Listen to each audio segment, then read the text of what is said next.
Hey, welcome. I am Yael Yisrael, and today we're going to be learning how to build a major scale and how to play it on the piano. So we're going to be learning the fingering and the pattern. Let's get to it.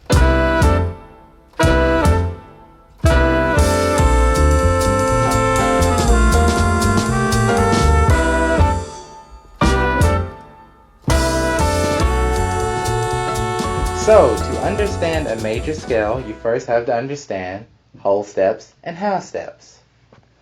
Alright, so half steps are the notes that are right next to each other. If you look at the piano, right now I'm playing a white key and a black key, and they're right next to each other. So they're a half step apart.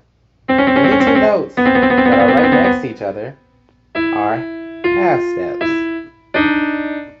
But a whole step is when you have two notes, but there's a note in between it. So you're really skipping a note. So watch, I'm going to play a C and a D. And I'm skipping this black key, and therefore it's a whole step. So half steps, right next to each other. Whole step, you're skipping a note. Now why does this matter?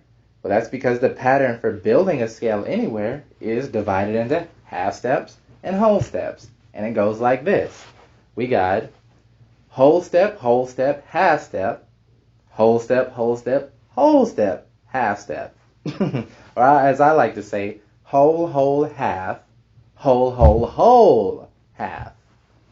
On the piano, it looks like this. You pick a note, I'm going to use C, and then you do a whole step, half step, whole step, whole step, half step. So that's the pattern for a scale, and if you can remember that, you can pick any note, and if you do those intervals right, do those whole steps and half steps right, you'll have a major scale. I'll pick a random note. A flat. Whole step, half step, whole step, whole step, half step. And then you come back down, and that's a scale.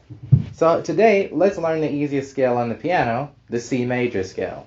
We're going to learn which fingers to use and how you use them. So take your thumb or your first finger. By the way, your fingers on the piano is thumbs 1, 2, 3, 4, 5. Pretty simple. So take your first finger and put it on C.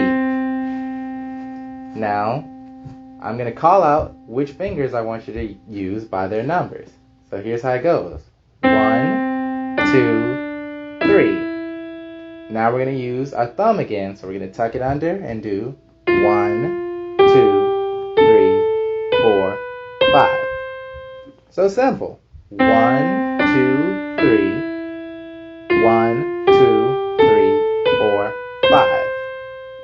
Notice how I have to tuck my thumb under the finger so that I can use it again. 1, 2, 3, 4, 5. Now to finish the scale, you have to come back down using the same fingers you used to go up.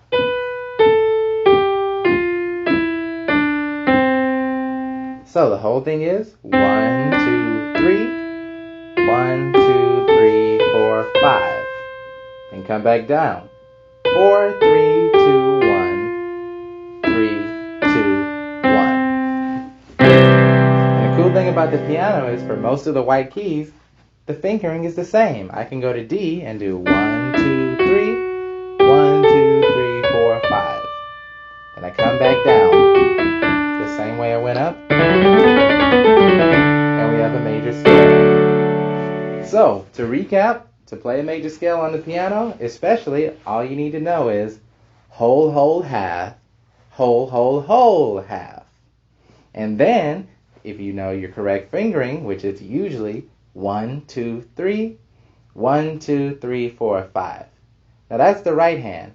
In the left hand, it's just inverse. It's 5, 4, 3, 2, 1, 3, 2, 1. Then you come back down. 2, 3, 1, 2, 3, 4, 5. Sounds confusing, but it's just which finger you're going to use.